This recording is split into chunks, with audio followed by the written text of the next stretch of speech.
आपको देखकर अच्छा लगा। परमेश्वर आपको आशीष दें। आज मैं विश्वास की दुनिया में कुछ भी असंभव नहीं है शीर्षक उपदेश के साथ परमेश्वर के वचन को साझा करना चाहूंगा।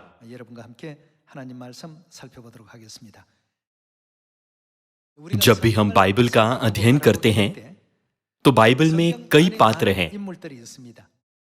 जब भी हम उनके बारे में अध्ययन करें तो हमें इस बात पर ध्यान केंद्रित नहीं करना चाहिए कि मनुष्य ने क्या हासिल किया। हमें खोजना चाहिए कि परमेश्वर ने क्या किया है।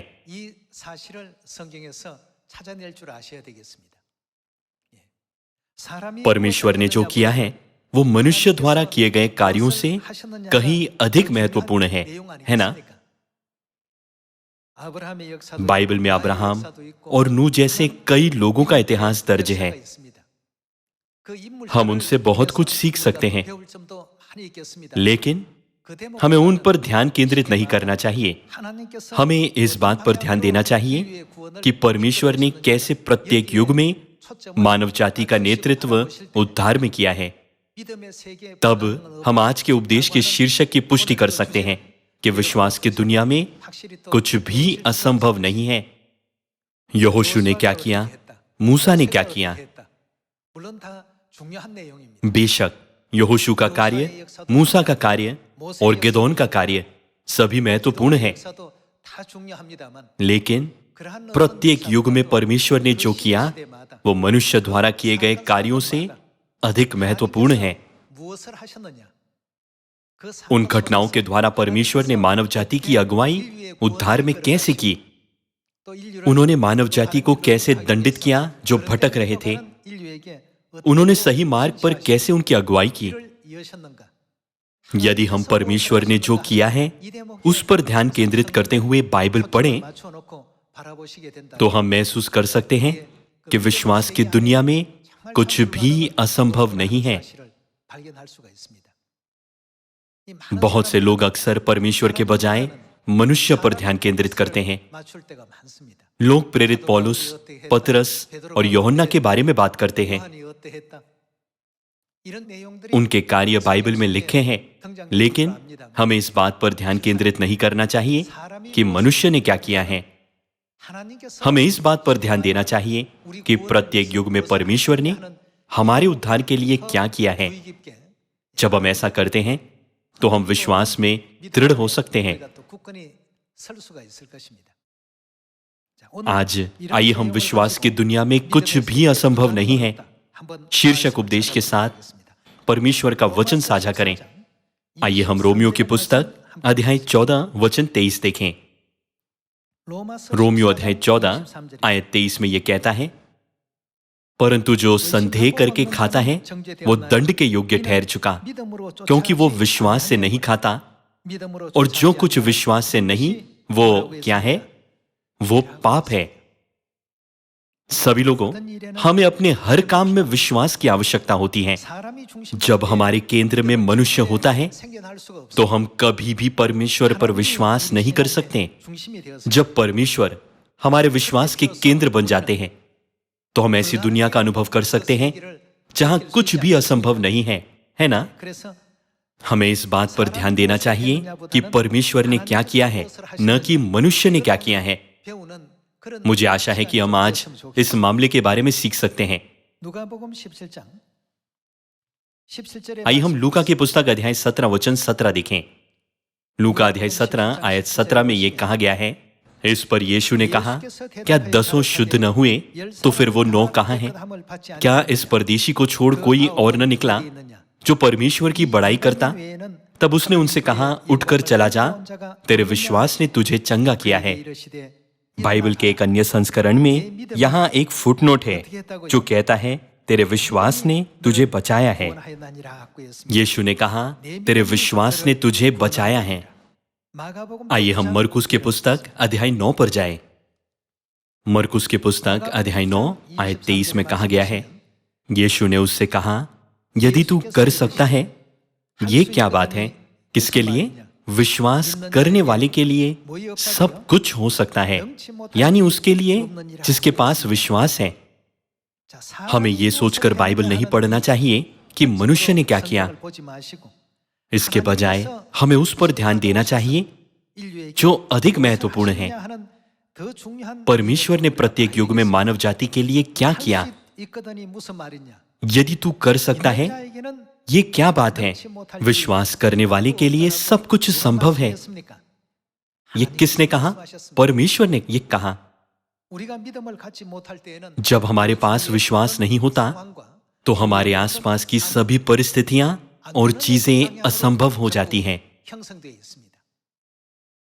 लेकिन जब हमारे पास विश्वास होता है तो सब कुछ बदल जाता है।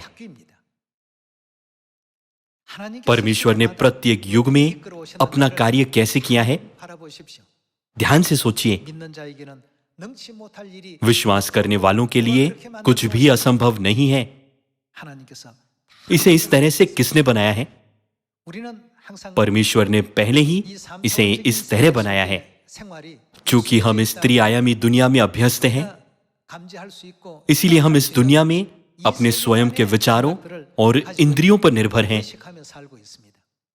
हालांकि भले ही इस दुनिया में कुछ भी नहीं बदलता है, लेकिन जब हम अपना विश्वास बदलते हैं तो हमारे आसपास की हर चीज बदल जाएगी।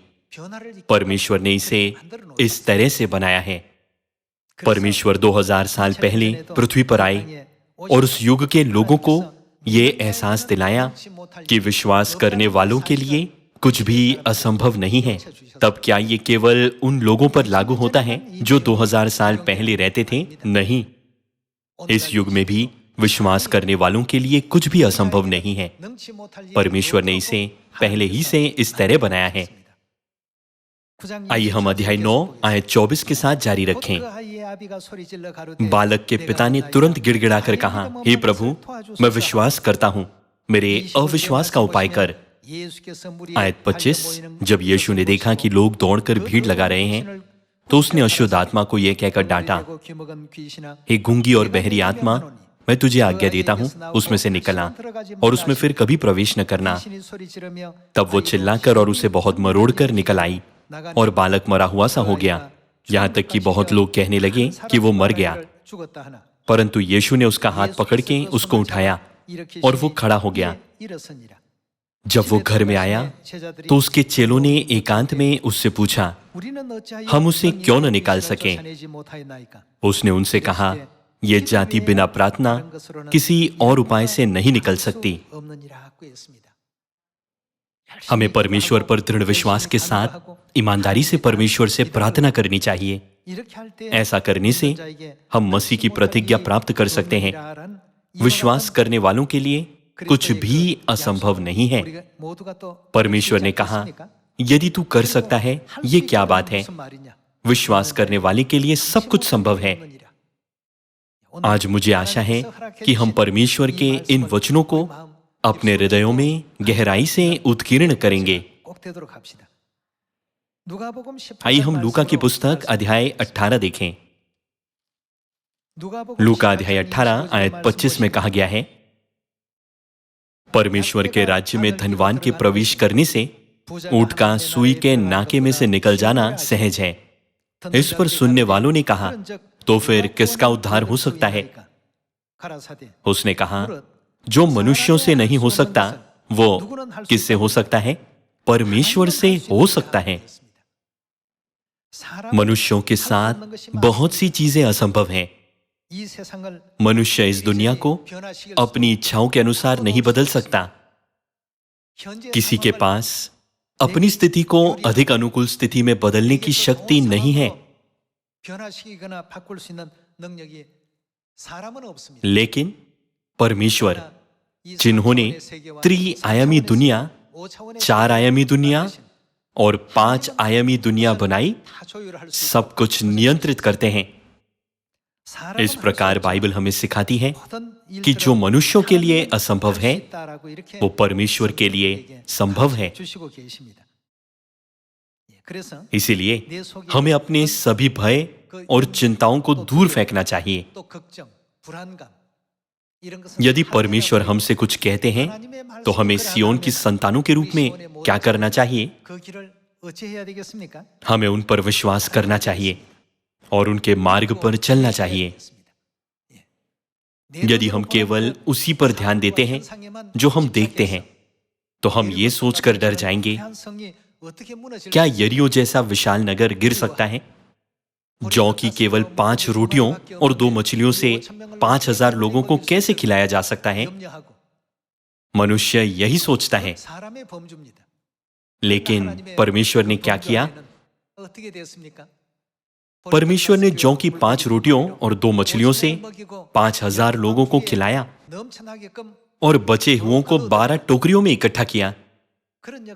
परमेश्वर ने इन सभी शिक्षाओं को बाइबल में रखा है, जिन पर आप और मैं विश्वास करते हैं। इसीलिए सुसमाचार के इस मार्ग पर चलते हुए हमें अपने आप से पूछना चाहिए, परमेश्वर ने प्रत्येक युग में मानव जाति के उद्धार के लिए क्या किया है? प्रेरित पतरस और पौलुस क्यों प्रकट हुए? यरीहो के पतन का इतिहास बाइबल में क्यों लिखा गया है? परमेश्वर अपने लोगों को जो आज जी रहे हैं क्या सिखाना चाहते हैं? परमेश्वर ने प्रत्येक युग में क्या किया है? हमें यह याद रखने की जरूरत है। परमेश्वर ने लाल समुद्र को क्यों विभाजित किया? ताकि इजरायली उसमें से पार हो सके। यरीहो का मजबूत गढ़ बिना किसी शारीरिक शक्ति के क्यों गिराया गया? क्या ये सभी मानव निर्मित कार्य थे या परमेश्वर के कार्य थे? हमें अपने आसपास की दुनिया को विश्वास की दुनिया में बदलते रहना चाहिए। यदि हम सोचते हैं कि इस और उस वजह से कुछ करना मुश्किल है, तो ऐसे विचार हमें भयभीत होने और हिचकिचाने देंगे। जब परमेश्वर हमें कुछ करने के लिए कहते हैं, तो हमें इस विश्वास के साथ उसे करना चाहिए कि वो निश्चित रूप से पूरा होगा। यदि हम किसी भी संदेह के साथ आगे बढ़ते हैं, तो हम पतरस की तरह समुद्र में डूब जाएंगे। जब यीशु पानी पर चल रहे थे, तो पतरस ने कहा, हे प्रभु, यदि ये तू ही है तो मुझे पानी पर अपने पास आने को कह। यीशु ने उत्तर दिया, आ। लेकिन जब उसे शीत लहरों का एहसास हुआ, तो उसे भौतिक चीजें दिखाई देने लगी। शारीरिक इंद्रियां, शारीरिक वातावरण और दुनिया जिसका उसने पहले अनुभव किया था, उसकी दृष्टि में आई। पहले तो पतरस ने यीशु को पानी पर चलते देखा तो वो घबरा गया, लेकिन उसने सोचा यीशु के साथ सब कुछ संभव है।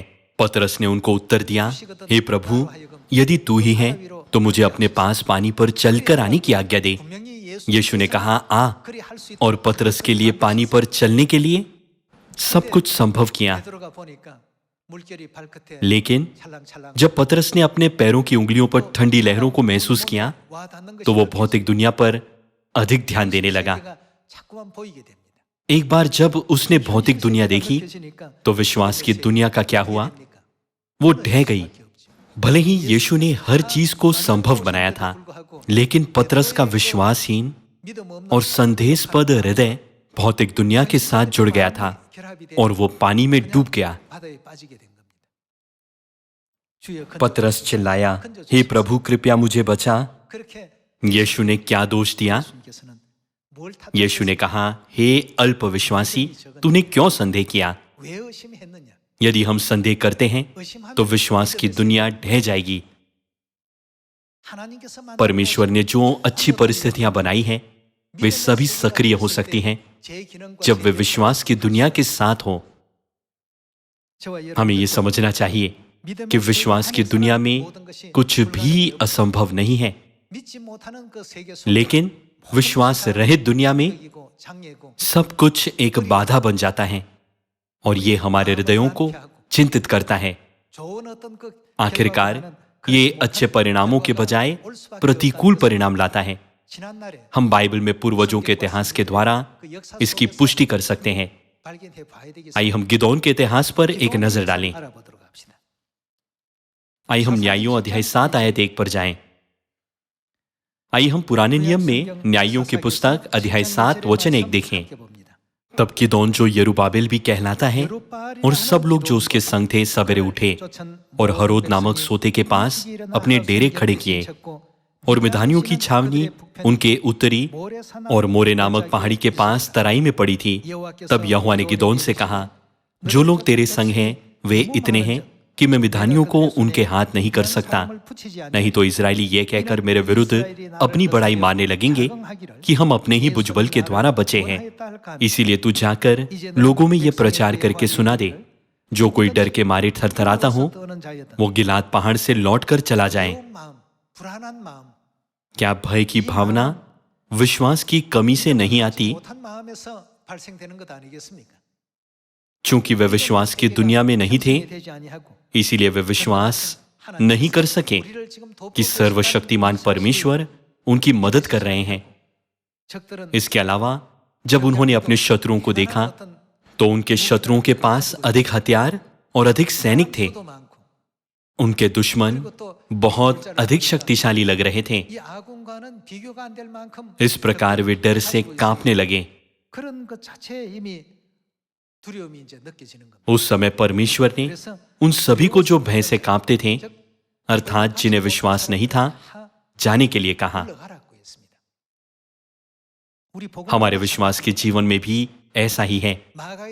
ये सुसमाचार मरकुस की ऊपरी कोठरी से शुरू हुआ, लेकिन अब भविष्यवाणी के अनुसार सामरिया और पृथ्वी की छोर तक इसका प्रचार हो रहा है। हमें बिना किसी भय के इस सुसमाचार को पूरा करना चाहिए। जब हम वातावरण को देखते हुए भय से कांपते हैं तो परमेश्वर हमें सुसमाचार के कार्य से बाहर कर देंगे। क्योंकि जो लोग भय से कांपते हैं वे महान आत्मिक युद्ध में भाग नहीं ले सकते, इसीलिए परमेश्वर उन्हें जाने की आज्ञा देते हैं। गिलाद पहाड़ से लौटकर चला जाइए। तब 22,000 लोग लौट गए और केवल 10,000 रह गए। लगभग 2/3 पुरुष वापस चले गए। उनमें से केवल 1/3 ही रह गए। लेकिन परमेश्वर ने उन्हें चुनने के लिए, जो परमेश्वर का कार्य कर सकते हैं, एक और परीक्षा दी। आयत 4, फिर यहोवा ने गिदोन से कहा, अभी लोग अधिक हैं, उन्हें सोते के पास नीचे ले चल, वहां मैं उन्हें तेरे लिए फिर से परखूंगा। सुसमाचार को पूरा करने के लिए लोगों का चयन करते समय, चाहे वो आत्मिक कार्य हो या शारीरिक कार्य, परमेश्वर उन लोगों को सर्वोच्च प्राथमिकता देते हैं जिनके पास विश्वास है। ये नए नियम के समय में और पवित्र आत्मा के युग में और साथ ही पुराने नियम के समय में भी ऐसा ही है। ऐसा इसीलिए है क्योंकि पिता के युग में वो परमेश्वर थे जिन्होंने पुत्र के युग में उद्धार के कार्य का नेतृत्व किया। परमेश्वर द्वारा उन्हें पानी में ले जाने के बाद केवल 300 योद्धा बचे थे और बाकी को वापस भेज दिया गया था। परीक्षा के बाद गिदोन के चुने हुए योद्धाओं ने मिधानियों को पूरी तरह से हरा दिया और इजरायलियों को बचाया। हम बाइबल में ऐसा अद्भुत कार्य देख सकते हैं। सभी लोगों इस युग में विश्वास की आवश्यकता है, चाहे वो पिता का युग हो, पुत्र का युग हो या पवित्र आत्मा का युग हो। जब हमारे पास विश्वास होगा तो हमारा परिवेश बदल जाएगा। सब कुछ परमेश्वर के वचन के अनुसार पूरा होता है। इस प्रकार इस प्रक्रिया के दौरान हमें ये नहीं कहना चाहिए हमारे पास इस या उसमें कमी है। हमें इस बात पर ध्यान नहीं देना चाहिए कि हमारे पास क्या कमी है। हमें इस बात पर ध्यान देना चाहिए कि अभी हमारे साथ कौन है। परमेश्वर के अनुग्रह से पूरी दुनिया में सुसमाचार का आंदोलन सक्रिय रूप से हो रहा है। कुछ लोग सोच सकते हैं, मैंने अपने आसपास के लोगों को पहले ही प्रचार कर दिया है, लेकिन यह केवल हमारे विचार हैं। परमेश्वर की दृष्टि में व्यक्ति ए को 10 साल पहले सुसमाचार को स्वीकार करना है और व्यक्ति बी को उस समय सुसमाचार को स्वीकार करना है, और अब इसके लिए सुसमाचार को स्वीकार करने का सही समय है। इस कारण परमेश्वर ने हमें समय और असमय क्या करने की आज्ञा दी? क्या वो हमें हमेशा सुसमाचार का प्रचार करने के लिए नहीं कहते? गिदोन के कार्य, यहोशू के कार्य और लाल समुद्र को विभाजित करने के कार्य में क्या समानता है? वे सभी शारीरिक आंखों के लिए असंभव लग रहे थे, कुछ भी संभव नहीं था, लेकिन परमेश्वर ने असंभव को संभव बनाया। किसी ने कल्पना भी नहीं की थी कि छोटा दाऊद विशाल गोलियत को हरा देगा। भौतिक दृष्टि में यह असंभव था, लेकिन परमेश्वर ने दाऊद को विजय प्रदान की, जो विश्वास के साथ लड़ा। उन्होंने गिदोन के योद्धाओं को जीत दिलाई, जो विश्वास के साथ लड़े थे। मूसा और इस्राएलियों के लिए, जो विश्वास के साथ आगे बढ़े, परमेश्वर ने लाल समुद्र को विभाजित किया। यहोशू और इस्राएलियों के लिए, जो विश्वास के साथ आगे बढ़े, परमेश्वर ने यरीहो की शहरपनाह को बिना किसी शारीरिक बल के ढहने दिया। इन सभी कार्यों को परमेश्वर ने विश्वास की दुनिया में पूरा किया। सामरिया में और पृथ्वी की छोर तक सुसमाचार का प्रचार करो। इस मिशन को पूरा करने के लिए हम सुसमाचार के देश और सुसमाचार के क्षेत्र को वर्गीकृत करते हैं और उन चर्चों और सेवकों की संख्या की गणना करते हैं जिनकी हमें आवश्यकता है। न्यूनतम तैयारी के साथ भी बड़ी मात्रा में काम करने की आवश्यकता होती है। लेकिन परमेश्वर कहते हैं, किसी भी बात से मत डरो, क्या मैं हमेशा तुम्हारे साथ नहीं हूं? परमेश्वर हमें हमेशा वही आश्वासन दिया है। जब गिदोन ने परमेश्वर से पूछा, वे बहुत अधिक हैं और हम बहुत कम हैं, हमें क्या करना चाहिए? हमें डर है। तब परमेश्वर ने कहा, चिंता मत करो, क्या मैं तुम्हारे साथ नहीं हूं? सभी लोगों जो हम अपनी आंखों से देखते हैं, वो विश्वास की दुनिया में कल्पना और भ्रम जैसा है। परमेश्वर हमें कुछ करने के लिए कहते हैं क्योंकि ये किया जा सकता है। वो हमें कुछ ऐसा करने के लिए नहीं कहते जो हम नहीं कर सकते। परमेश्वर ने यरीहो को जीतने के लिए यहोशू को भेजा, क्योंकि परमेश्वर ने यरीहो को जीतने के लिए पहले से ही सभी तैयारियां कर ली थी। क्या उन्होंने गिदोन के योद्धाओं को युद्ध में जाने के लिए भी नहीं कहा, क्योंकि उन्होंने मिधानियों को हराने के लिए उनके लिए पहले से ही सारी तैयारी कर ली थी? जब परमेश्वर ने इस्राएलियों को मिस्र से बाहर निकाला और उन्हें कनान में प्रवेश करने की आज्ञा दी, तो उनके चारों ओर बहुत सी बाधाएं थी। फिर भी जब परमेश्वर ने उन्हें जाने के लिए कहा, तो उन्होंने उनके लिए उस देश में प्रवेश करने की सभी तैयारी कर ली थी। कुछ भी असंभव नहीं था। हमें इस शिक्षा को बाइबल में भविष्य सूचक पाठों के माध्यम से सीखना चाहिए। आइए हम मत्ती अध्याय 28 पर जाएं। भले ही लाल समुद्र को विभाजित करना, यरीहो को जीतना या मिधानी सेना को हराना असंभव लग रहा था, लेकिन परमेश्वर ने हर चीज को संभव बनाया। आइए हम मत्ती अध्याय 28 आयत 18 पर जाएं। अध्याय 28 आयत 18 में यह कहता है, यीशु ने उनके पास आकर कहा, स्वर्ग और पृथ्वी का सारा अधिकार मुझे दिया गया है। इसीलिए यीशु ने हमें क्या करने को कहा? उन्होंने हमें जाने के लिए कहा, तुम जाओ, सब जातियों के लोगों को चेला बनाओ और उन्हें पिता और पुत्र और पवित्र आत्मा के नाम से बपतिस्मा दो और उन्हें सब बातें जो मैंने तुम्हें आज्ञा दी हैं मानना सिखाओ, और देखो मैं जगत के अंत तक सदा तुम्हारे संग हूं। जब हम सुसमाचार का प्रचार करते हैं, तो यदि हम केवल लोगों की संख्या या मनुष्यों की बुद्धि या प्रतिभा पर ध्यान केंद्रित करते हैं, तो कुछ भी संभव नहीं होगा।